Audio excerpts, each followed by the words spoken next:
Good evening and welcome to the Week in Review. I'm Amanda Vinicky. Paris Schutz has the evening off. We'll be joined by our Week in Review guests in just a moment, but first, some of today's top stories. An immunity boost for babies and toddlers. The Food and Drug Administration's given the all clear for the youngest among us to receive a coronavirus vaccine. The FDA's vote authorizes Moderna and Pfizer vaccines for children as young as 6 months old through age 4. Older kids had already been eligible. This as the Illinois Department of Public Health cautions anyone with COVID-like symptoms to refrain from family gatherings for the Father's Day and Juneteenth holidays. IDPH says there was a 10% uptick of cases after Memorial Day weekend.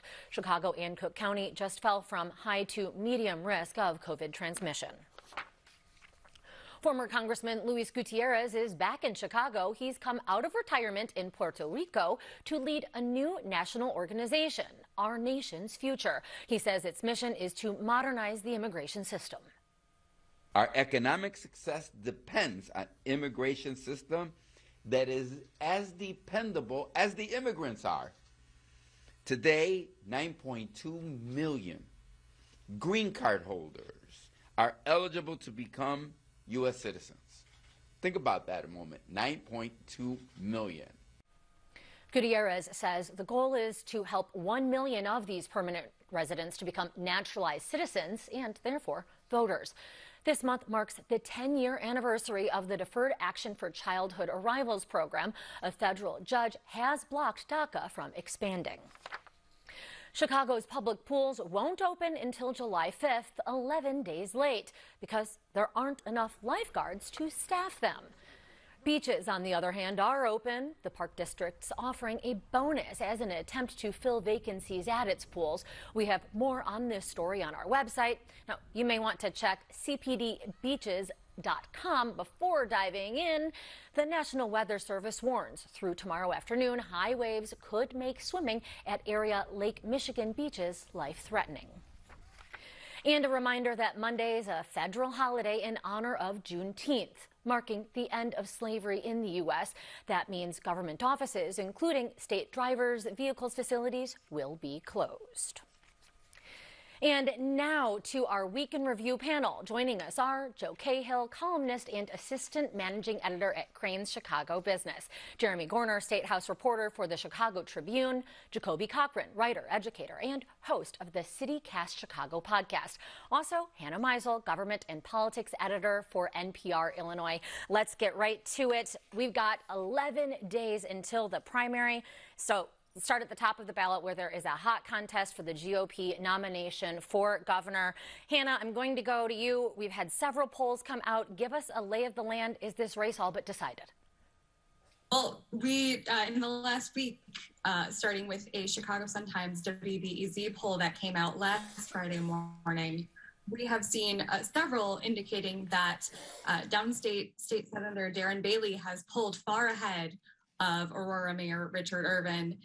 He's the candidate that we've talked about so many times on this shows like this, who is being funded by one of Illinois' richest men, Ken Griffin, owner of Citadel Securities, and kind of was supposed to be the standard bearer of the Republican Party. He and the rest of this Republican slate that he's running with, that he's sharing resources with, that they're all singing out of the same songbook. But Darren Bailey, he is kind of this conservative firebrand, and he did have 2 years basically an advantage of getting his name out there when he was very public about opposing Governor J.B. Pritzker's COVID restrictions. And, this is a person who has aligned himself with, kind of the Trump wing of the party. And he's been hinting for weeks now that he, might get endorsed by Donald Trump. And yesterday, Mary Miller, who is a downstate congresswoman, also very, very conservative, she and Rodney Davis are locked in a primary battle for the 15th congressional district. Mary Miller's campaign announced that she would have a rally, a Trump rally, basically in support of her, but certainly Darren Bailey is going to, be there and we will see what happens. Doesn't have the endorsement of Trump yet, though he wants it, may not need it if you believe these polls that put him so far ahead. So, Jeremy, going to you, is this really a two-way race between Richard Irvin, mayor of Aurora, and State Senator Darren Bailey at this point? What about Paul Schimpf? He got the Trib's endorsement. Jesse Sullivan's campaign says that he's surging. Well, I mean, if you look at Paul Schimpf, I mean, prosecuting Saddam Hussein is those are pretty good credentials right there. But, you know, just based on the polls that we have seen, he's doing very poorly compared to Richard Irvin, Darren Bailey, Jesse Sullivan. And, you know, kind of to Hannah's point, too, you know, what we're seeing with Darren Bailey, perhaps with these recent poll numbers that we're showing, it really speaks a lot to the direction of the Republican Party, not just in Illinois, but nationally. We've seen races across the country in other primary elections where Trump-backed candidates so far have done pretty well, even in 2022. And, you know, perhaps the same could be said, you know, for Darren Bailey. Perhaps that could be the motivation, you know, behind this. Now, you know, Hannah was talking about the congressional race downstate between Mary Miller and Rodney Davis. Mm-hmm. And obviously, Mary Miller has Trump's endorsement. She's been traveling around the state a lot lately with Darren Bailey.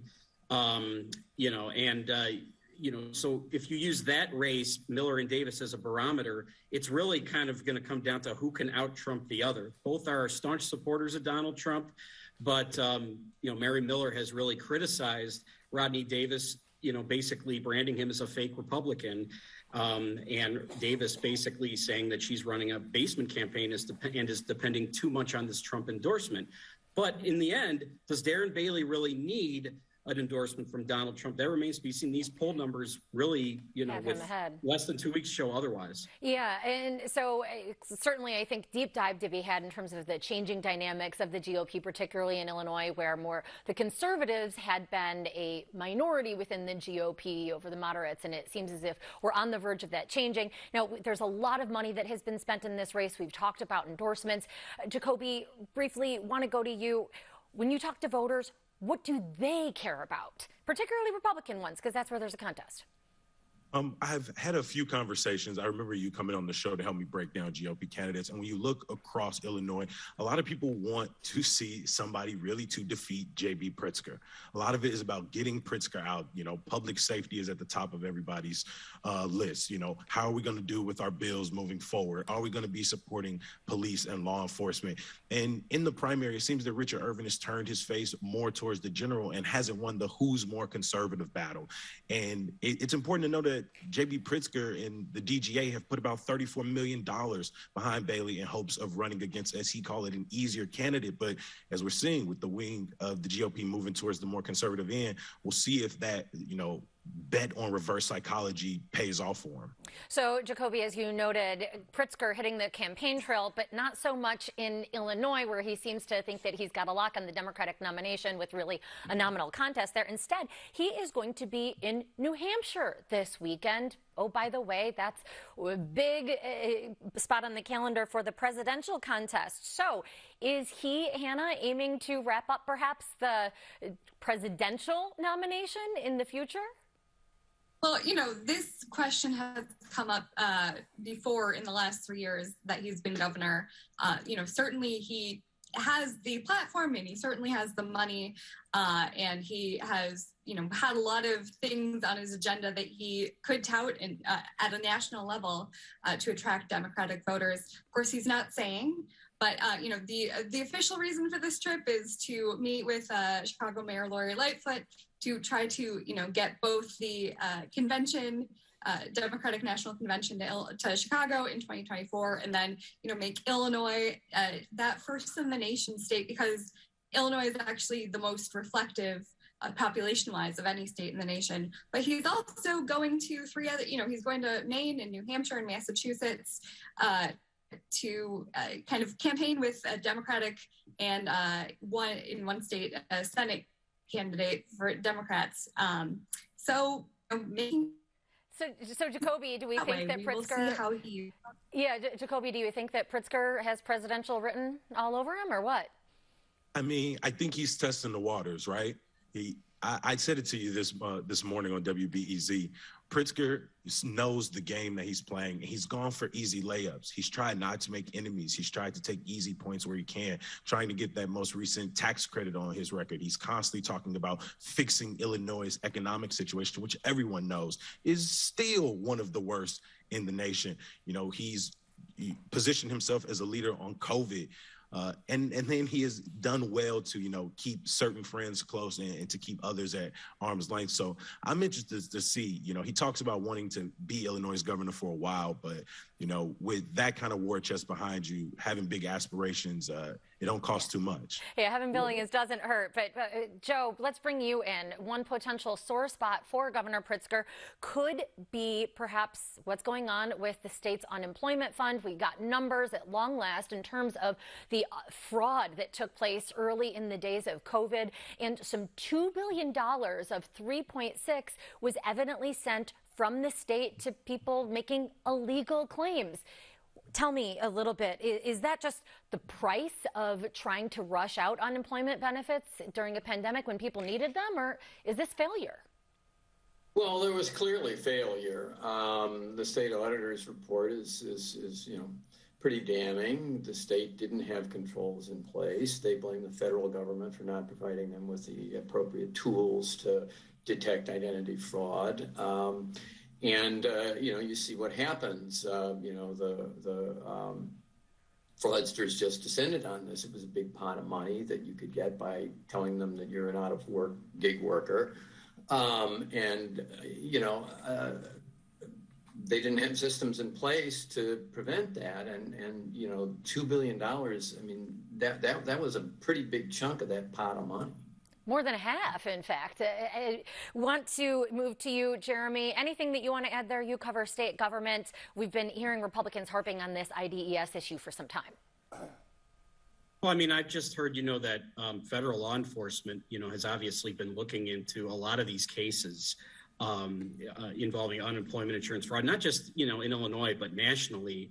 Illinois, aside from this report that was released, seemed to be a little behind the curve in some, compared to some states like California, state of California for a while back, probably even before there was, probably a while back, maybe like months ago, actually, had basically made a claim that there was $20 billion that was lost from its unemployment fund. They basically went out and said it, and they were pretty open about it. But Illinois has kind of been among the last. And during the waning days of the spring session in Springfield, that was one of the open questions. What are they going to do? What's the legislature going to do to close that $1.8 billion gap? And it really wasn't something that was answered very easily. So as you can imagine, not answered, right? Right. And as you can imagine, a detail like that buried in this report, that this is the dollar amount that, or 1.9 billion rather, that almost adds up to what's missing from the UI Trust Fund, obviously says a lot of what the state's been through in the last 2 years. Yeah. So before we move on from this, want to stick with elections again, with them coming up so soon, because we've talked about the contest for governor, not the only one on the ballot by far. We've got congressional races, MWRD. Jacoby, what are you watching? I'm watching the first congressional district race. I've lived in this district most of my life. I live in the district now. And for the entirety of my life, Congressman Bobby Rush has been at the forefront. And this is a district that for the last 90 years has had a black man leading it. It's been seen as the center of black political power. Former people like Harold Washington was in this position. And so now that there are 21 candidates running to replace Bobby Rush in such an important district that covers most of the South Side, running from about 18th Street down to Bourbonnais. And it's a really important district. With the way population has moved, it's now the second in terms of majority black population that is now in the second district with Robin Kelly. But it's still an important district in Chicago, in the South suburbs. And whoever is slated to lead it has a very loyal base behind them, but I'm not sure if any particular candidate has really stood out. I'll be at First Presbyterian Church on Monday to talk to a few of them, like Jonathan Jackson, Karen Norrington Reeves. So I'm interested to see how people are going to vote, because that primary is likely going to seal up who is leading the first congressional district. Right. Some of these contests will virtually be decided in the primary. Others, the primary winner will have a big factor, of course, in the general matchup.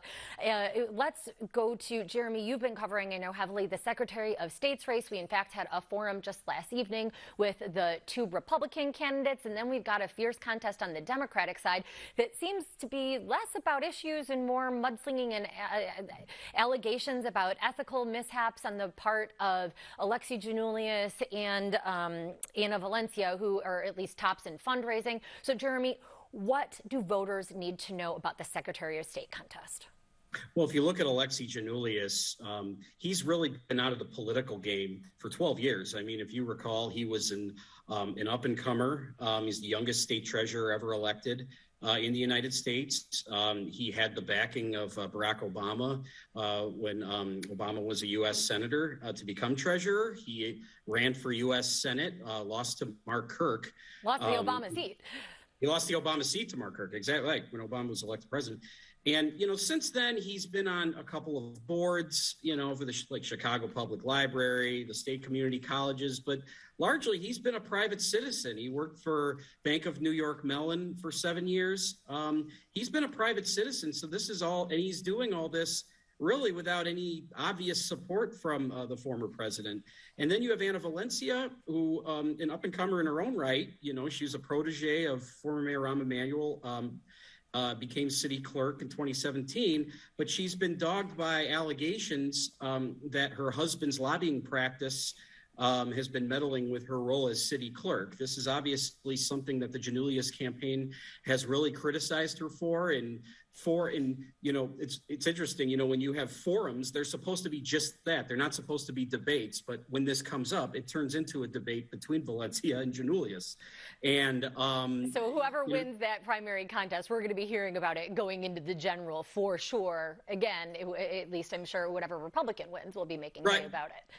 Right. And the only point I'd like to make there, too, is that Valencia has been, basically criticizing Giannoulias on old allegations that dogged him during his time as treasurer and his run for Senate, the failure of his family's Broadway bank, his time as a senior loan officer when there were some shady loans that were given out to alleged crime figures, and even his time as state treasurer when millions of dollars were lost in the college stadiums. Lots of baggage there. A lot of mudslinging back and forth on the Democratic side. Yeah, now let's move on just briefly to city politics. It seems like every week we get another challenger against Mayor Lori Lightfoot.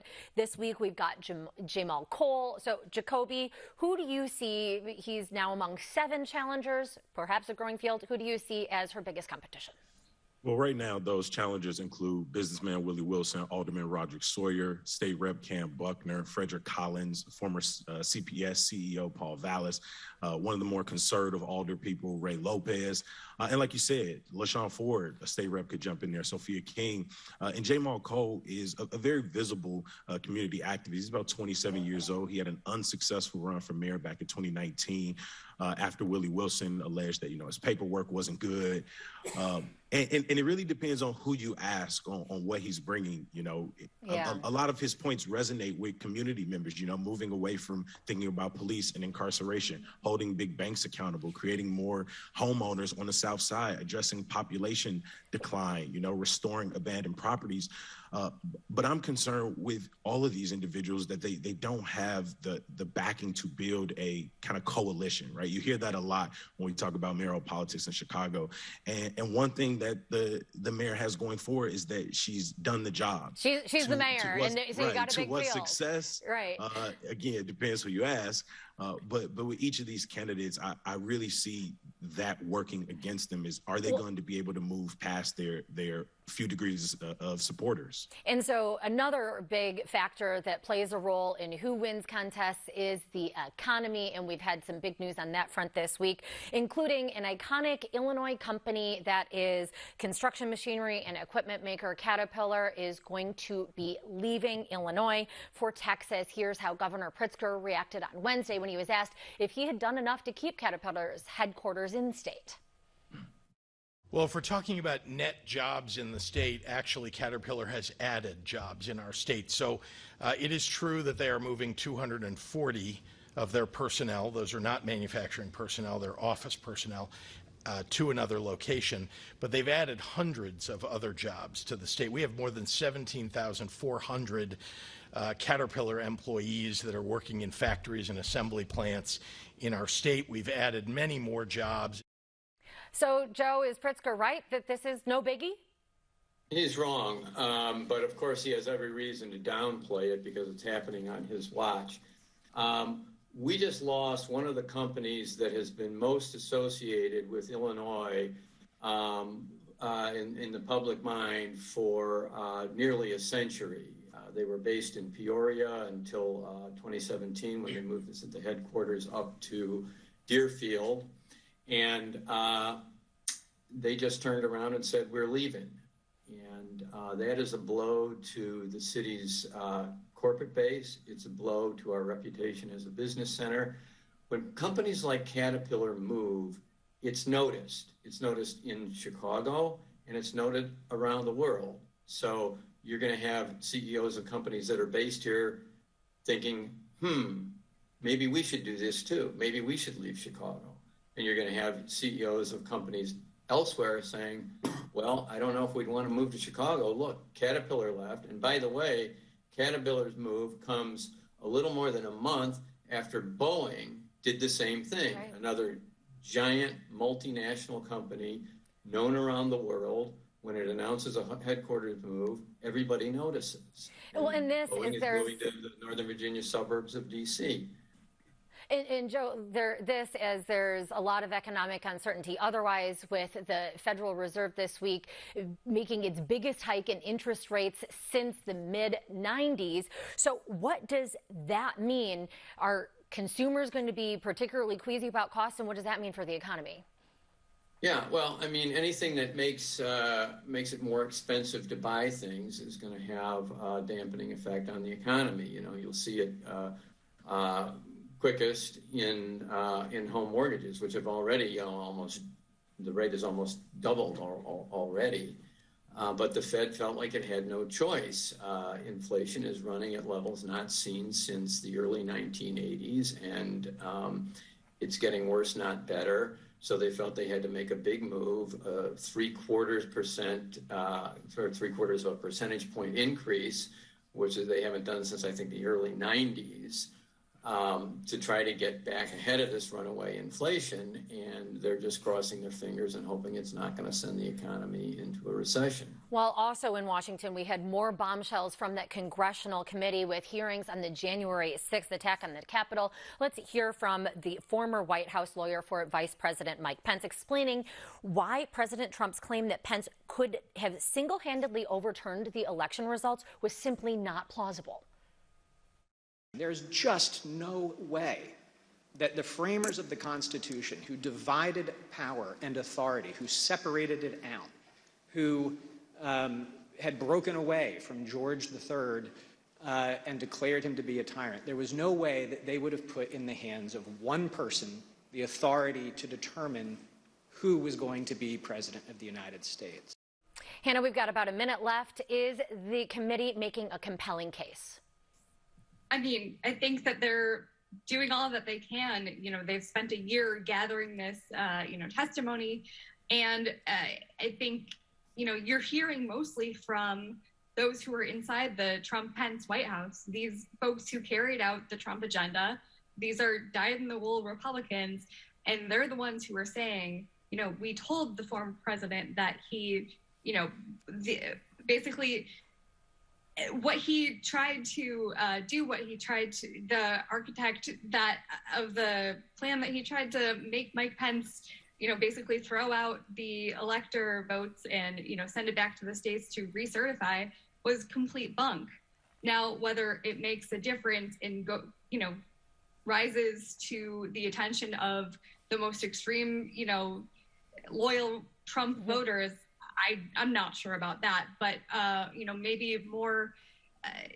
We see less and less moderate voters, quote unquote. But I do think that it could make a difference, especially because after not airing the primetime hearing last week, Fox News decided to air the other hearings.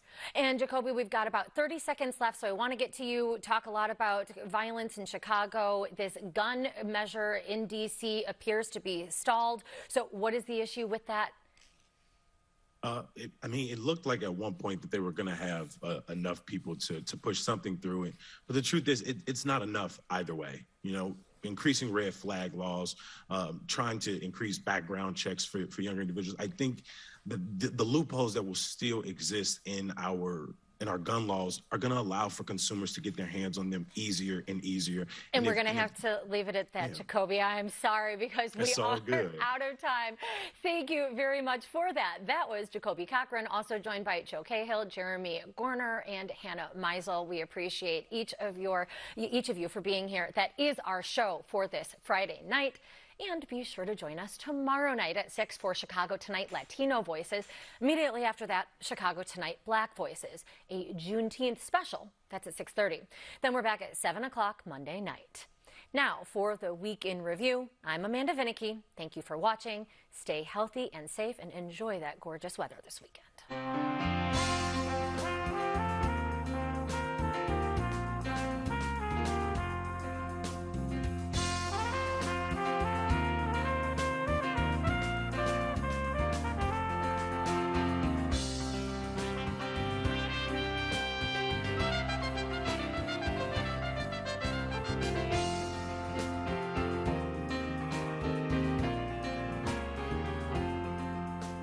Closed captioning is made possible by Robert A. Clifford and Clifford Law Offices, a proud sponsor of diversity, equity,